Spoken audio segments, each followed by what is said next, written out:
A large family of 6 would move into their forever home. Content with their new house and the green surroundings, they were a very happy family. However, just 4 months later, all 6 family members, including 2 guests, would be found brutally murdered within the family home. And with that being said, let's get into it, shall we?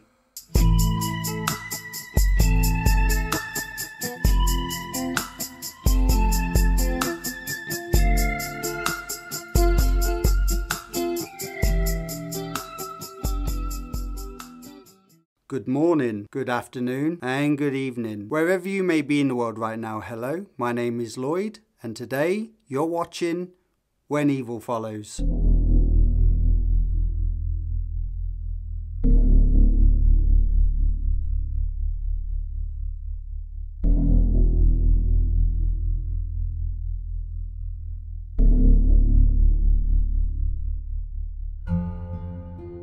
The year was 1912. That's the same year Paramount Pictures was founded, and is also the same year the ever-beautiful Titanic sank in the North Atlantic Ocean, taking with her almost 1,500 lives. 1912 was also the year Harriet Quimby became the first woman to fly solo over the English Channel, and that's pretty cool. As bitter and sweet as our amazing history is, we always tend to look back and remember historic events. But nevertheless, this case is grim and completely shocking, to say the least. This case takes us to the middle of January, in the year of 1912, when Mr. and Mrs. Moore found their forever home. A gorgeous house surrounded by green open fields, trees, rivers, and plenty of clean, fresh air.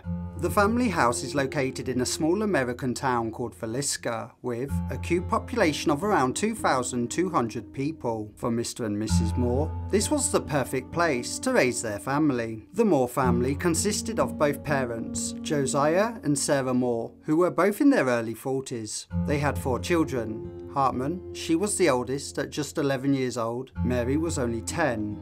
Arthur was 7 years old, and then there was little Paul, who had just turned 5.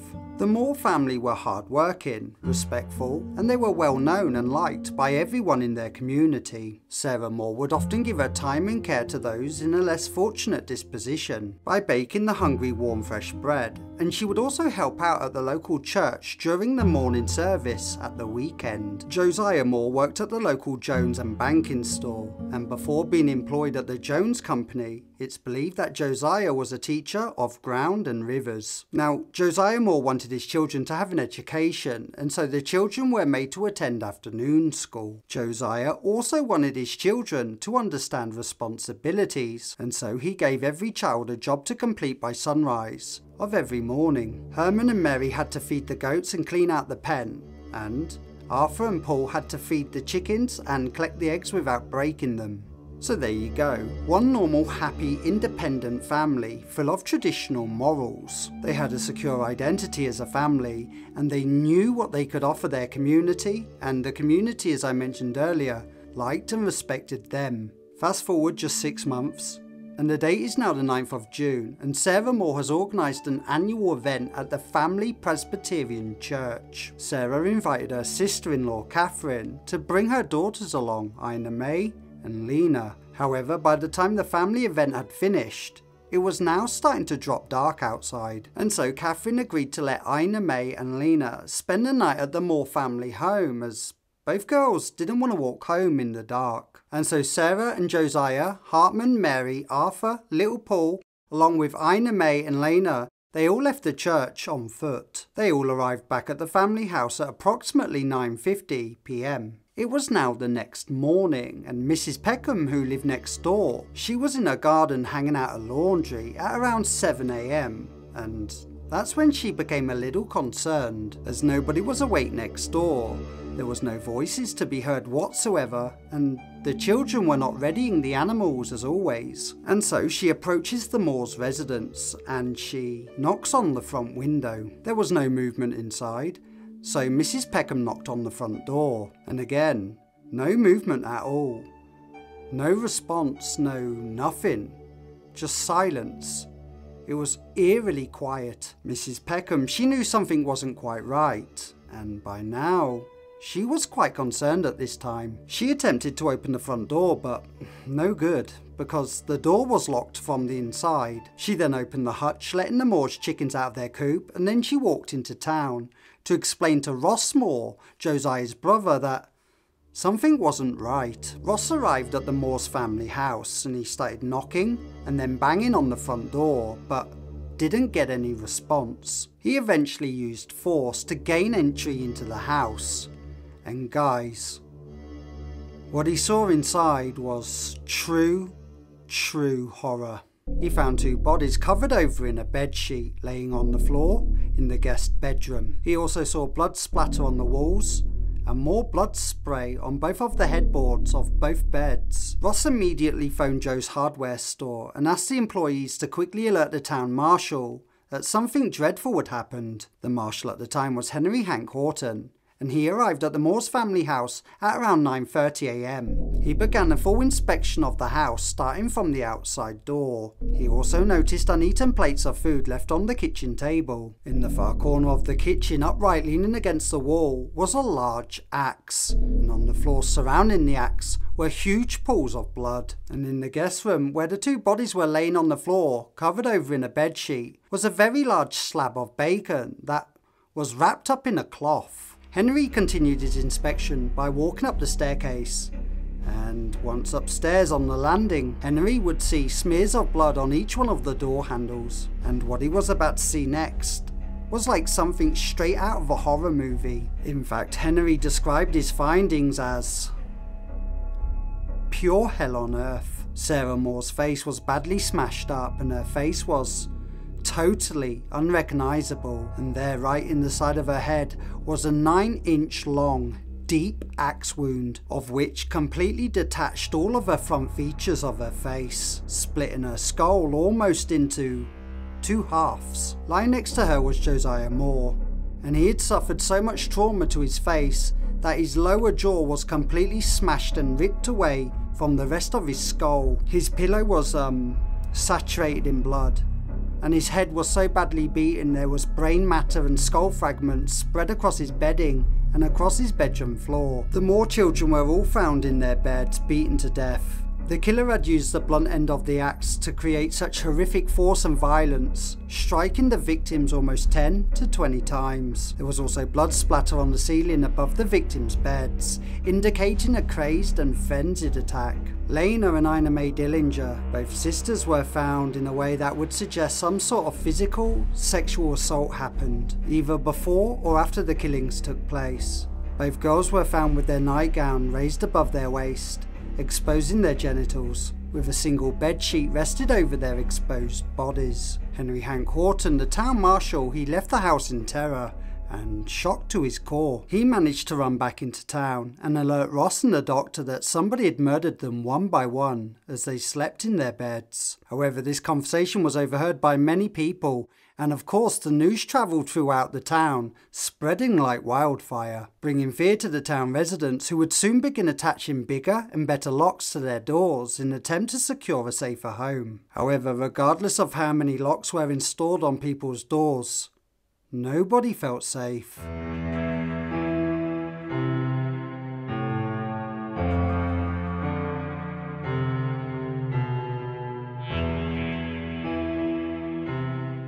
Now I know what you're thinking. How on earth is it possible for an axe-wielding psychopath to mass slaughter everybody without detection within the house? Well, there are a couple of theories as to how the murderer was able to mass slaughter everybody without detection, and both theories are as equally as terrifying as the next. Theory 1. The first theory is that while the family was out attending their public event, the killer managed to gain entry into the property, and once inside, the killer heads up to the attic, keeping out of sight, waiting in the dark, waiting and waiting for that perfect moment. Once the killer believes all is well, he would slowly creep down from the attic during the middle of the night, killing everybody in their beds as they sleep. The killer was able to work out by killing the strongest and more opposing first. This would drastically reduce any opposing threat and lower any chance of being caught. and so the cold-blooded killer enters the bedroom of Josiah and Sarah's room first. It's then speculated that the killer quickly and accurately pushed a knife blade through the temple lobe or up through the chin, piercing straight through the oral cavity and puncturing their brain, killing both Josiah and Sarah almost immediately. The killer then creeps along the darkened hallways, sneaking from bedroom to bedroom, from bed to bed, killing the victims as they sleep, and using the same knife to quickly stab them in the forehead or temple lobe, penetrating the blade straight into their brain and killing them quickly. And once they're all dead, the killer then returned back to the bodies and completely smashed in their skulls, disfiguring and dismembering body parts using an axe. The attack on each victim was so aggressive, each swing of the axe would flick blood splatter across the ceiling, indicating a crazed and psychotic frenzy of aggression. Second theory. The second theory is that the killer broke into the family house, knowing full well no one's home as they were all out attending a public event. The killer then drugs the drink water and food, and then silently waits in the attic. The family came home hungry. They ate some vegetable pie and some meatloaf, had a drink of water, and just like any normal supper, after a little to eat and drink, they went to bed, unknowingly drugged. The killer would then wait until the early hours of the morning before creeping down from the attic. The killer would then be able to sneak from bedroom to bedroom, killing everybody one by one, using an axe as his main weapon of choice. I mean, think about it for a second. If they were all drugged, then maybe this would explain how the killer was able to murder a full household of people before raising any suspicion or without anybody waking up and screaming or calling out for help. It really is brutally horrifying and nothing short of a real-life nightmare. However, the truth is nobody can really know for sure how the killer managed to murder one after the next without waking anybody up or alerting anybody in the house. But what we do know is each murder was total carnage and a crazed and frenzied attack. Suspects. So there you have it, the murders and the theories. But why or who could have done this unforgivable violent act on such a loving and giving family? Well, the locals living in Villisca, they thought they had all the answers, and nearly every resident of the town had somebody to suspect or accuse of committing these heinous and evil crimes. And despite there being so many dodgy characters in and around the town at the time, the sheriff, after looking very closely at who had the potential motive to carry out these murders, would eventually be whittled down to just 4 strong possible suspects. And they were the Senator of Lower, Frank Jones, William Mansfield, Andy Swayer, and Henry Lee Moore. Henry Lee Moore was no relation to the Moore family, by the way. I just thought I'd throw that in there. In fact, Henry Lee Moore and Senator Frank Jones were the top employees for 6 years or more, giving jobs to many of the townfolk. That was until Josiah Moore managed to get his own employment business off the ground, turning both Senator Frank Jones and Henry Lee Moore into competition and rivals against Josiah Moore. And because of their competitive rivalry, both men seriously grew to despise Josiah. And not only that, but Josiah was also having a love affair with Frank's daughter-in-law, only adding more difficulty to an already dysfunctional, bitter and twisted relationship, making Senator Frank Jones and Henry Lee Moore strong suspects in this murder case. Now what we do know as fact is Frank Jones was very good friends with a well-known killer named William Mansfield, who was living in Villisca. At the time, he was already known for killing 2 people with an axe previously, so it's not too much of a stretch to believe that Frank Jones could have hired William into murdering the Moore family. Maybe, maybe not. Either way, this still makes William Mansfield a strong and possible suspect. And then there's Andy Swayer, a travelling man who went from town to town in search of work. Now, because he was an aggressive person by nature, he was actually turned down for employment by Josiah Moore, and with the ability to drink as much as he could brag, he would often tell people that he was indeed the axe-wielding killer. So much so, he actually found himself on the front cover of the local newspaper in connection with the murders. Whether Andy Swayer was or wasn't the killer, when drinking he would certainly put himself forward on the list of potential suspects. What do you think? So there you go. 4 seriously cranky, moody suspects, all with the potential motives as to why they would want the Moore family axed or bumped off. And although there was no such thing as forensic science back then, and with still no evidence, it's almost impossible to establish who the real killer actually was, as no clues were ever left behind, so no verdict has ever been made, and the case remains unsolved. even to this very day.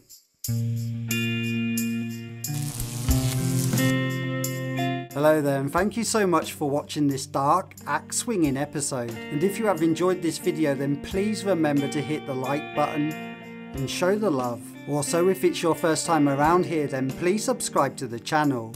And don't forget to smash the bell. That way you'll never miss out on any of our amazing up-and-coming videos. Just like this one. So what did you think to this shocking case? Who do you think the killer was? Let me know your thoughts in the comments below. And guys, if you have enjoyed this case, then please remember to hit the like button, support the channel by hitting the bell. You're supporting the channel and allowing YouTube to push this video out to more people. And if you're still in the need for more shocking crimes, here's 2 more videos that are guaranteed to keep you entertained. And with that being said, look after yourself, stay safe, and I'll see you again the next time when evil follows. Bye.